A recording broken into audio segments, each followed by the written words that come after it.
I found my guest room empty when I came home on a Tuesday night. The spare key I kept in the ceramic bowl by the door was gone. The bowl was still where I'd left it. I hadn't thought to check it. 2 weeks earlier, that room had still smelled like his shampoo. I'd changed the sheets myself after he left for a work trip and forgot a charger. I hadn't touched anything else. I met him because my car died in the parking garage of my office building. He was the one who stopped instead of walking past. He didn't flirt. He didn't rush. He just crouched next to the open hood like he belonged there and made a call for me because my phone was dead too. He waited until the tow truck came. He walked me to the rideshare pickup. He didn't ask for my number. He waited. I asked for his. He was 9 years younger.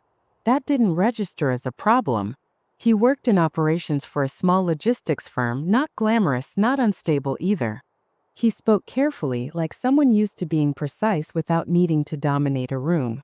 When we started seeing each other, it felt orderly, almost pre-decided. Dinners planned ahead. Texts that arrived when he said they would. No dramatic gestures, just steady presence. The first night he stayed over, he folded his clothes and set them on a chair. In the morning, he replaced the coffee filter, wiped the counter, didn't say anything. I noticed because no one had done that in my kitchen before. When he left, he locked the door behind him and sent a photo of my apartment from the hallway, just to show me everything was secure. A week later, there was a water leak in his place. Temporary, he said. Insurance delays. He asked if he could crash with me for a few nights. It made sense. I had space. He brought one suitcase and a laptop. He paid for groceries. He cooked. He learned my routines faster than anyone ever had. My early meetings. My preference for quiet in the mornings. The way I liked the blinds angled at sunset. At some point, the guest room stopped feeling like a guest room. He added a second charger by the bed. He set his running shoes by the door. When my sister came to visit, he booked himself a hotel without me asking. He said it was important that I keep my life intact. We didn't talk about money much. I paid my bills. He paid his. Once, when I was out of town, he handled a delivery issue for my company because I couldn't get service on a flight delay. He spoke to my assistant calmly, took notes, sent me a summary email. It was efficient. I was grateful. After that, it didn't seem strange when I looped him into small things. Access, not control. Convenience. The night before he left for that work trip, he lay awake next to me and traced circles on my arm. He said he liked how easy it felt here. He said he slept better in my apartment than anywhere else. In the morning, he kissed me goodbye and took the spare key from the bowl because he said he might need to water the plants if his return was delayed. When I walked into the empty room, I checked my phone. No messages. No missed calls. His last text was from the night before, a photo of an airport gate and a heart.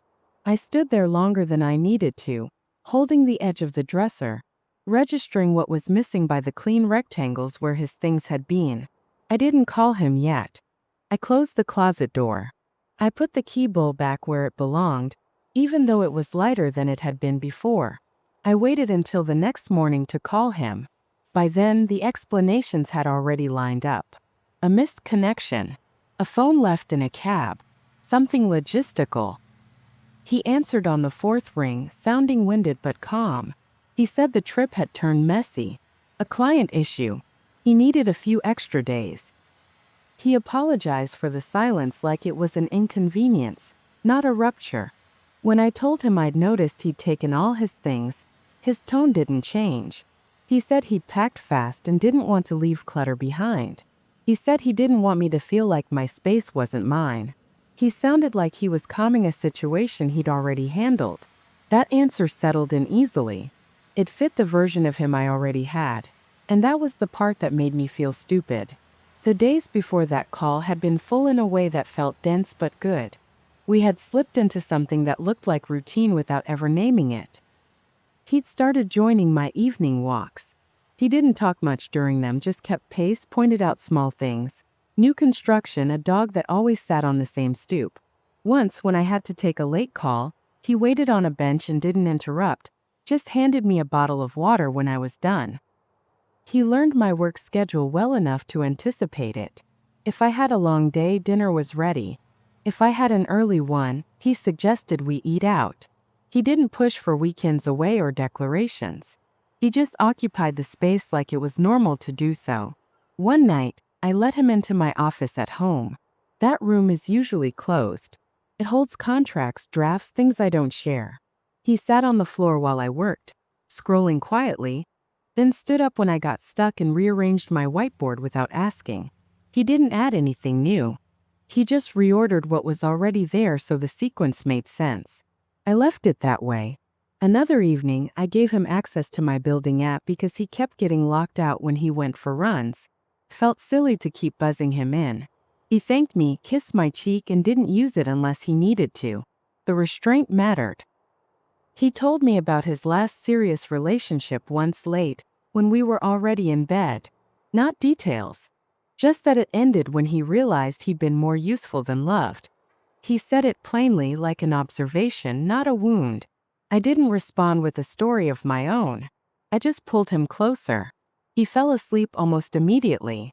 When my assistant met him in passing, she later commented on how grounded he seemed, that he listened, that he asked the right questions. I didn't correct her. I didn't add anything either. There were small things that didn't line up perfectly. He never mentioned specific coworkers by name. His return dates shifted slightly. Once I found my spare laptop open when I was sure I'd shut it. He said he'd needed to print a boarding pass and hadn't wanted to wake me. I believed him because the explanation arrived before doubt did. I didn't ask for a date. I didn't ask for reassurance. I told him to travel safe. That night, I left the guest room door open when I went to sleep, even though no one was using it.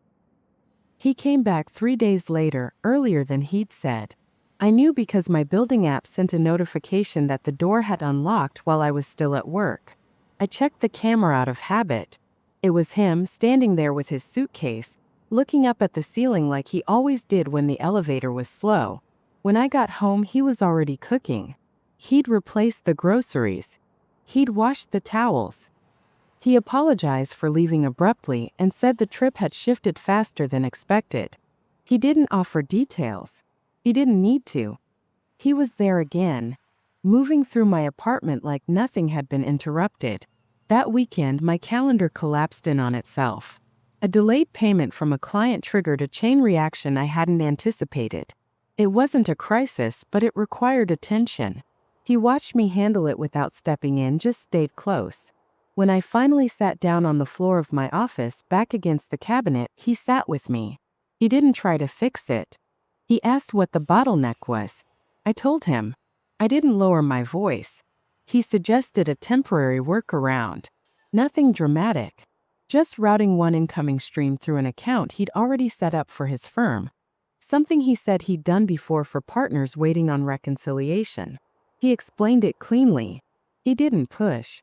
He said it was an option if I wanted breathing room. He also said if it felt wrong, we wouldn't do it.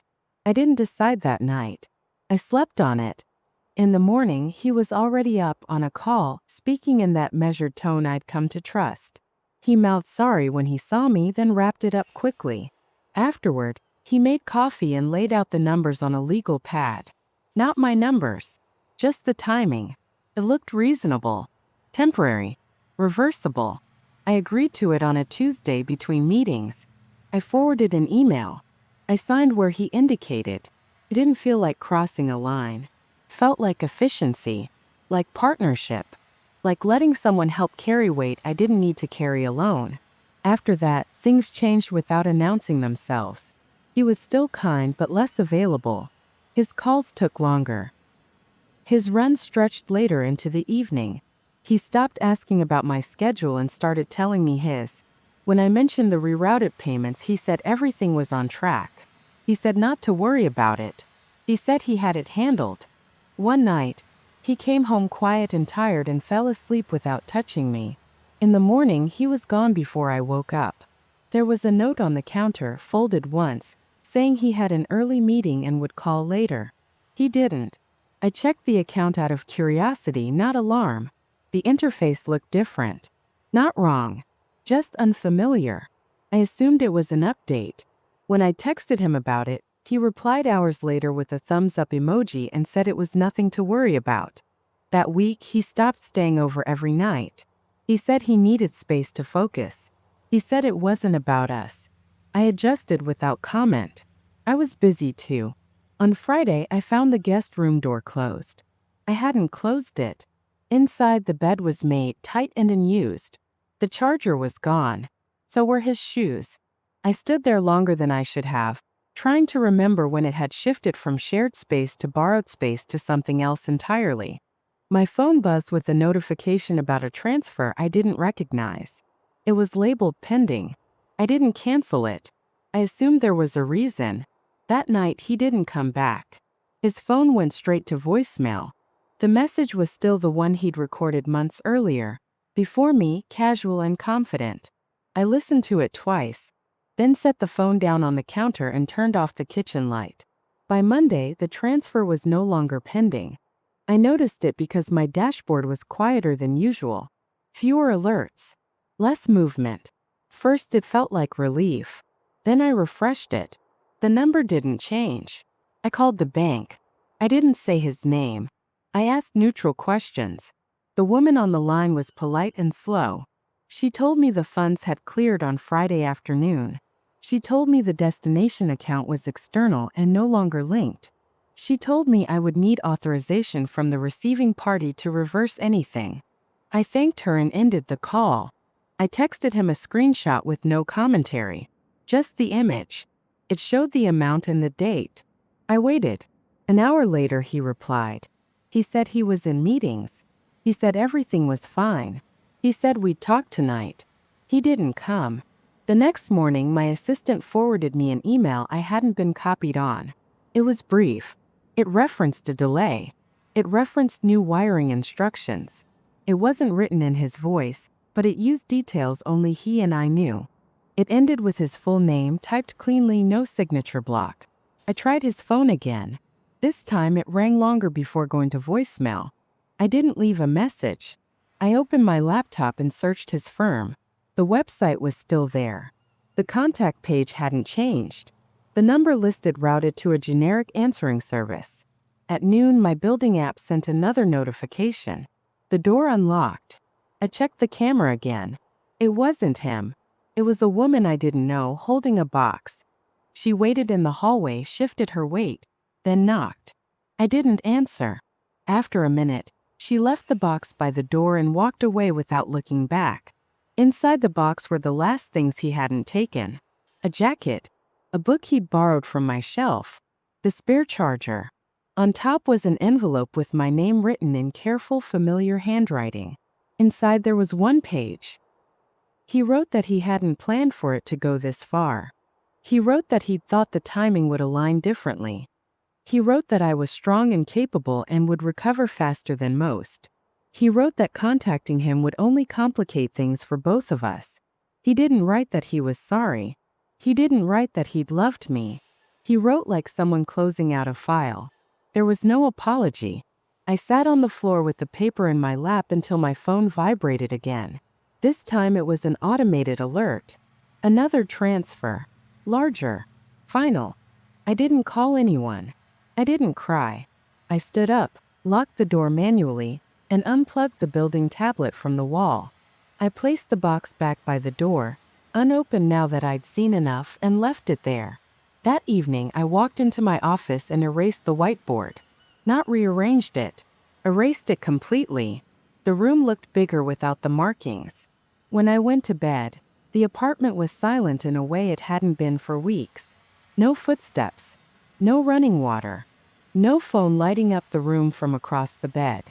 The next morning, the account showed zero movement. Stayed that way. On Wednesday, the locksmith came. I'd scheduled him online early before I could reconsider. He changed the locks on the front door and deactivated the old code on the building app. When he asked if anyone else needed access, I said no. The word came out clean. After he left, I stood in the hallway longer than necessary, listening to the new lock click when I tested it. It sounded heavier than before. Work didn't pause. It narrowed. I spent hours on the phone, answering questions without context, explaining delays without stories. I didn't mention his name. I didn't frame anything as theft. I used words like transition and unexpected disruption. People responded to those. They always had. In the afternoon, my assistant asked if she should loop him in on a revised schedule. She said it casually like a reflex. I told her no. I didn't explain why. She nodded and updated the calendar. That night, I found his mug in the dishwasher, the one he always used. I rinsed it again, dried it, and put it back in the cabinet instead of leaving it on the counter. It felt procedural, like closing a file. On Thursday, I drove past his old address. I wasn't checking up on him. I was already in the neighborhood for a meeting. The building looked the same. Different car in the spot he used to complain about. No lights on in the unit he'd said was his. I didn't stop. A package arrived that afternoon. It was addressed to him, sent to my apartment. No return address. I didn't open it. I wrote "not at this address" on the label and left it with the concierge. She asked if I wanted it held just in case. I said no. By Friday, the numbers had settled into their new shape. The loss was clear now, not theoretical. It had weight. It showed up in forecasts and projections. Changed conversations. It forced decisions I hadn't planned to make this year. I handled them. That evening, I found the photo he'd sent from the airport still pinned at the top of our message thread. I hadn't noticed before. I unpinned it and archived the conversation without rereading anything else. The guest room stayed empty. I didn't turn it into anything new. I didn't close the door either. On Sunday morning, I woke up early out of habit. The apartment was still. I made coffee for one, poured too much, and drank it anyway. When I opened the blinds, the light came in evenly, without having to be adjusted. There was a moment, standing there, when I reached for my phone to tell him something small. A headline. A joke. The kind of thing that didn't matter on its own. I stopped before unlocking the screen. Later that day, I found the spare key bowl when I was cleaning. It was empty now. I left it where it was. That night, I slept without setting an alarm. Later that day, I cleared out the guest room. Not aggressively. Methodically. I removed the extra hangers. I unplugged the lamp he liked. I folded the spare blanket and put it back in the hall closet. When I finished, the room looked staged. Neutral. Like it had never belonged to anyone. In the evening, my sister called. She asked how I was. I told her I was busy. She accepted that answer without pushing. We talked about something else. When we hung up, I realized I hadn't mentioned him once. The building sent an automated reminder about updating emergency contacts. I opened the form and paused when I reached the second line. His name wasn't there anymore. I left it blank and submitted it anyway. On Wednesday, I had lunch with a client who'd known me for years. She commented that I seemed lighter, more focused. I nodded and redirected the conversation. I didn't correct her. I didn't explain what focus looked like now. That night, I found his handwriting again. Not in the letter, but in a notebook he'd used once and left behind. Just a few lines. Numbers. An arrow. Nothing personal. I tore out the page and threw it away. I kept the notebook. On Thursday, I deleted the building camera footage from the day he left. I didn't scrub the timeline. I didn't skip ahead. I just removed that segment and confirmed the action. The screen refreshed. The gap was clean. By the end of the week, people had stopped asking questions. Delays became new timelines. The projections stabilized. The loss settled into the background as a fixed condition, like a changed climate. On Saturday morning, I finally moved the spare key bowl. I took it off the console and put it in a cabinet I rarely used. The surface where it had been looked wider without it. I didn't replace it with anything. That afternoon, I walked past the parking garage where my car had broken down months earlier. The space was empty. No one was stopped. Traffic moved through without slowing. I didn't think about him there. I noticed the garage because it was on my route and because I hadn't adjusted that route yet. When I got home, the apartment was exactly as I'd left it. No boxes. No notes. No signs of interruption. I locked the door, checked it once, then didn't check it again. That night, I stood in the doorway of the guest room before turning off the lights. The bed was untouched. The air smelled like nothing. In the morning, there were no new messages.